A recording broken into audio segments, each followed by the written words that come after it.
Oke. Nah, oke guys, sekarang, oke guys, welcome back to my channel.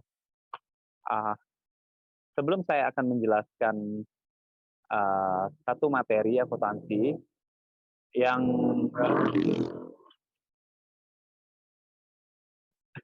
yang kita beri judul Aktiva Penyusutan Tetap. Nah, di sini saya akan memperkenalkan diri dulu. Nama saya Win Mas Hendri, saya dari jurusan manajemen dan dari Jakarta Global University tentunya. Baiklah, ah, saya akan mencoba untuk memberikan sedikit penjelasan mengenai aktiva penyusutan aktiva tetap, intinya.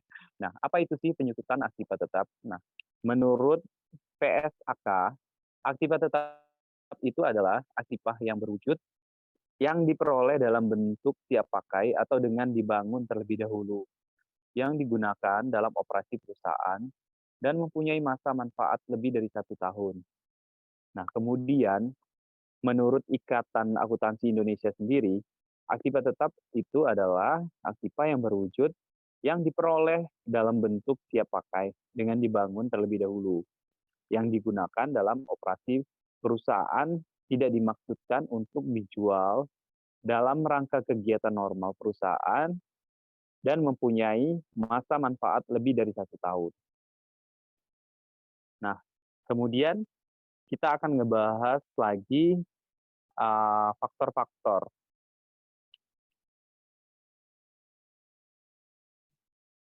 Oke, faktor-faktor aktiva penyusutan aktiva tetap. Skip code. Faktor pertama penentuan penyusutan aktiva tetap adalah harga perolehan aset, baik dalam kondisi baru. Sebelum menghitung nominal penyusutan aset, kita wajib mengetahui terlebih dahulu berapa harga aktiva sebelum dimiliki perusahaan. Harga perolehan tersebut nantinya akan digunakan sebagai dasar depresiasi nilai aktiva tetap tiap periode tertentu. Yang kemudian yang nomor 2, umur ekonomis atau estimate economic life. Nah, faktor ini perlu dipertimbangkan sebelum menghitung depresiasi. Umur aktiva sampai nilai kegunaannya mencapai 0 atau diputuskan untuk dijual oleh perusahaan. Nah, umur ekonomis aktiva dapat bervariasi tergantung jenisnya, mulai dari beberapa bulan hingga puluhan tahun. Nah, yang terakhir ada nilai residu. Yang ketiga ya, faktor terpenting dalam proses penyusutan aktiva tetap adalah nilai residu, yaitu nilai aktiva setelah dikurangi nominal depresiasi tiap periode tertentu. Nah, nilai residu merupakan nilai akhir aset setelah mengalami pengurangan kualitas atau kerusakan, sehingga nominalnya bisa mencapai Rp0 jika memang sudah tidak bisa dimanfaatkan. Kemudian next. Nah, di sini kita akan ngebahas 5 metode penyusutan aktiva tetap beserta contohnya, contoh soalnya ya guys. Yang pertama itu penyusutan garis lurus. Metode garis lurus adalah suatu metode penyusutan aktiva tetap di mana beban penyusutan tetap per tahunnya sama hingga akhir umum ekonomis aktiva tetap tersebut. Nah, metode ini termasuk yang paling luas dipakai untuk penerapan matching cost principle. Metode garis lurus dipergunakan untuk menyusutkan aktiva-aktiva yang fungsionalnya tidak terpengaruh oleh besar kecilnya volume produk atau jasa yang dihasilkan seperti bangunan dan peralatan kantor. Untuk contohnya, Di sini bisa kita lihat contoh penyusutan aktiva tetap berdasarkan metode garis lurus. Nah, perusahaan A ingin menjual satu mesin produksi seharga Rp 8 juta dalam 5 tahun mendatang. Dengan estimasi nilai residu saat dijual adalah Rp 1 juta. Jika menggunakan metode garis lurus, biaya penyusutannya itu adalah, nah kita lihat biaya penyusutan sama dengan dalam kurung harga perolehan dikurang nilai residu atau umur ekonomis. Nah, di sini kita bisa lihat ada contohnya, Rp 8 juta dikurang 1 juta atau 5 tahun, per 5 tahun ya. Nah, kemudian di bawah bisa kita lihat sama dengan 7 juta per 5 tahun, karena dikurang 1 juta tadi ya. Nah, setelah itu kita akan mendapatkan hasilnya 1.400.000. Nah, dengan demikian, jika ingin mesin produksi perusahaan A bisa dijual seharga 1,1 juta dalam per tahun mendatang, biaya penyusutan per tahunnya tentunya harus sebanyak Rp 1,4 juta atau kurang dari itu. Nah, kemudian yang nomor 2, penyusutan saldo menurun. Nah, di sini kita bisa lihat metode saldo menurun adalah metode penyusutan aktiva atau aset tetap yang ditentukan berdasarkan persentase tertentu, dihitung dari harga buku pada tahun yang bersangkutan. Persentase penyusutan besarnya 2 kali persentase atau tarif penyusutan metode garis lurus. Nah, kita akan lihat contohnya. Nah, di sini ada contohnya. Contoh penyusutan aktiva tetap berdasarkan metode saldo menurun ganda. Contohnya, perusahaan A ingin menjual satu mesin produksi seharga Rp 8 juta dalam 5 tahun mendatang, dengan estimasi nilai residu saat dijual adalah 1 juta. Jika menggunakan metode saldo menurun ganda, biaya penyusutannya tentunya yaitu sebagai berikut. 0% persen depresiasi per tahun sama dengan 1/5 tahun dikali 100% sama dengan 20%. Kemudian persen depresiasi berganda sama dengan 2 dikali 20% sama dengan 40%. Nah, maka biaya penyusutan per tahunnya adalah, bisa kita lihat di tabel ya. Di sini ada tabel tahun. Ini ada tahun 1, 2, 3, 4 sampai 5 tahun, ada harga barangnya sendiri. Kita bisa lihat angka-angkanya. Di sini juga ada nilai residu. Kemudian ada persenan depresiasi, terus biaya penyusutan, ada total penyusutan. Di sini sudah tercantum semua, sudah lengkap.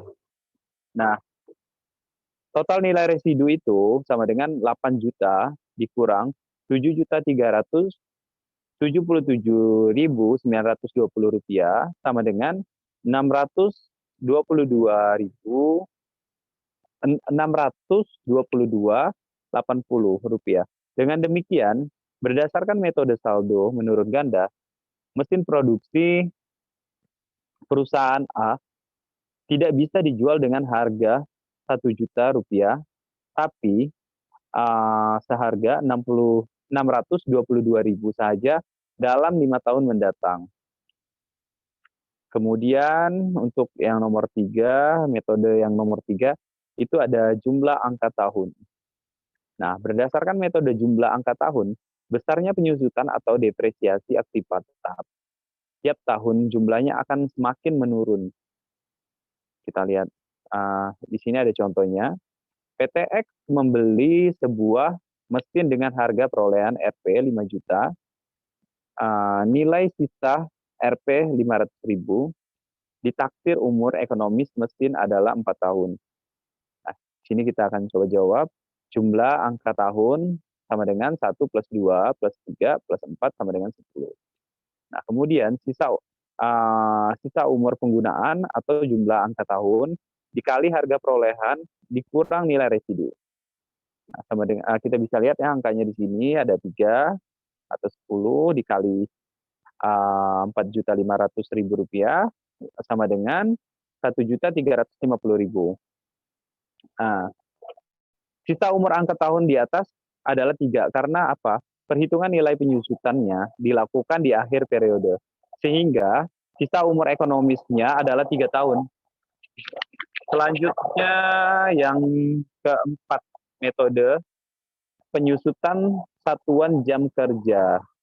Nah, menurut metode ini, beban penyusutan tetap ditetapkan berdasarkan jumlah satuan produk yang dihasilkan dalam periode yang bersangkutan. Cara perhitungannya juga digunakan ialah yang digunakan harga perolehan dikurang nilai residu atau taksiran jam kerja. Nah, kita lihat contoh soalnya. Nah, di sini ada contoh soalnya. PT Pantang Mundur membeli mesin seharga 5 juta. Nilai residu atau nilai sisa hanya ialah seharga 500.000 ditaksir akan dapat digunakan dalam 10 tahun. 10.000 per jam. Nah, hitunglah nilai depresiasi dengan menggunakan metode jam kerja. Kita akan coba menjawab.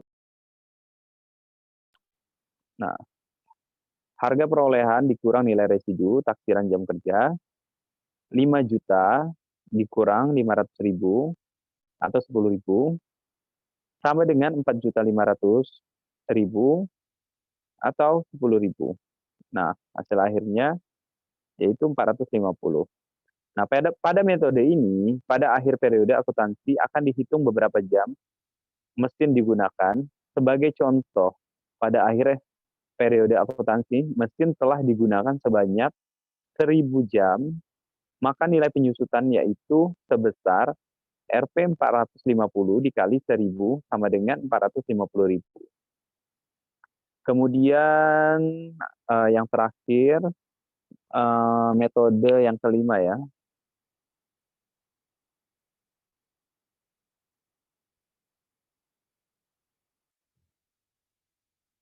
Nah, oke, baiklah. Di sini ada metode yang kelima, yaitu penyusutan satuan hasil produksi.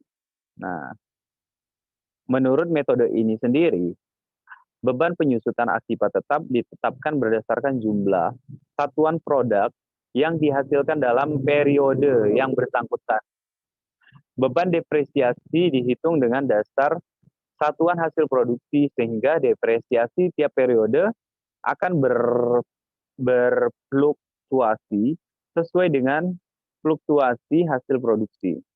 Penyusutannya merupakan salah satu resiko atas penggunaan aktiva tetap, di mana aktiva akan mengalami penyusutan, mulai dari penyusutan fungsi hingga nilai. Namun, dengan adanya manajemen aset atau aktiva, perusahaan akan lebih mudah melakukan pemonitoran terhadap penyusutan. Bukan hanya itu, dengan manajemen aset, kita dapat juga menjaga nilai aset hingga menciptakan manajemen risiko. Di sini ada contohnya. Nah, saya akan coba contohnya ya. Cara perhitungan yang digunakan di metode kelima ini adalah harga perolehan dikurang nilai residu atau taksiran hasil produksi. Contoh soalnya, PT Full Color jumlah uang untuk membeli sebuah mesin dengan harga Rp 5 juta. Nilai sisa mesin tersebut adalah 500.000. Dan selama umur ekonomisnya ditaksir akan menghasilkan 10.000 unit produk. Nah, kita akan coba di sini ada jawabannya. Harga perolehan dikurang nilai residu, taksiran hasil produksi sama dengan Rp 5 juta kita masukkan 5 juta dikurang 500.000, kemudian ada 10.000 sama dengan 4.500.000 atau 10.000. Nah, itu menjadi 450. Nah, apabila tahun penggunaan pertama, mesin tersebut menghasilkan 500 unit produk, maka nilai penyusutan untuk tahun itu sebesar Rp 450 dikali 500 sama dengan 225.000.